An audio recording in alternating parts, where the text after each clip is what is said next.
Good morning and welcome back to 4 More Minutes. I am the Soul Stir, stirring up your hearts and minds for God. I want to thank you guys for joining today. And as always, I want to first of all tell you how much I appreciate your support and your encouragement as I attempt to encourage you. I don't know where you are, what you're doing, what you're going through, but I know God is able, God is capable to bring you out, to deliver you, to strengthen you, and to stabilize you through your trials and your tribulations. I thank those who have subscribed to the Soul Stir. If you have not yet subscribed to the Soul Stir, I need you to go to the Soul Stir on YouTube and subscribe, and you can share these videos with others. Today's thought is free to fail. I wonder what you would do if you knew that you could not fail. Would you set out on a different career? Maybe get out of a bad relationship? Maybe if I knew I wouldn't fail, I'd probably like to climb Mount Everest and stand on the top of it, or maybe sail around the world. It's amazing how fear paralyzes us. We're always afraid that we're not good enough, or that we're not going to succeed, or that the obstacles in our way are too insurmountable for us to overcome.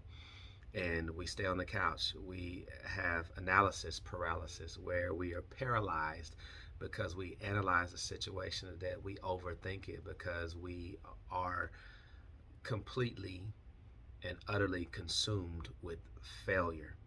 And I was thinking about a particular text in the scripture when Jesus had heard that Lazarus had died. His friend Lazarus has died, and Jesus going to see him, or going to see about the request of him coming, would possibly mean that he could be killed. And Thomas, the one that we call Doubting Thomas, actually stepped up and said, "Let us go that we may die with him." And that doesn't sound like anybody who doubts, right? But he wanted to go with Jesus, and he says, "Well, hey, even if we die, then we're going to be with him. We're going to stay with him." But Jesus decided to go anyway, and the disciples were reluctant to follow, but they went with him, and the thought was that they could be killed. And then when they get there, they see, and none of them died that day. And I've said this before, that most of the things that we worry about never happen. And instead of seeing death, they got to see the resurrection of a dead man. And what God is trying to do, He wants us to understand that He is the resurrection and the life. Those that believe in Him, though you were dead, yet shall you live. This is power that's in you. And in spite of the possibilities of failure, they went on anyway. They followed Jesus into Judea, and no one was killed. And many of you, if you look back over your life, you realize that you have spent countless hours and unnecessary amount of time counting, calculating, trying to figure out when you're going to fail, and how you're not going to make it, instead of trying to be successful. And I want you to know that there's only one decent way to live this life, and that's to live it with courage, live it with vitality, live it with hope, live it with faith, and know that you got to at some point take a first step. We always worry about the second, third, fourth step. You want to hit a home run, but you first got to go to first base. You got to be full of life. I'm going to ask you today, when are you going to actually start living your life?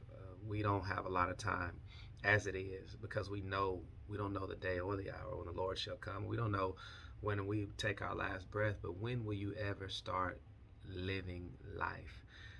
And be free to fail. We all make mistakes along the way. We all fall down. We all get bruised, injured. We have setbacks. We have doubts. We question ourselves. We question the road ahead. Sometimes we take the wrong road. Sometimes we take the wide way that leads to destruction. But fail. For God's sake, fail. For goodness sake, fail. Because failure, if taken correctly and digested properly, the lessons learned from failure can propel you into the next phase of your life. So God bless you today. Take a risk. Trust God for something that's bigger and stronger than you, and just believe that He wants to bless you for your courage, your faith, your loyalty, and most importantly, your trust in Him to deliver you and see you through. God bless you. Share this with somebody. We'll see you tomorrow right here on 4 More Minutes.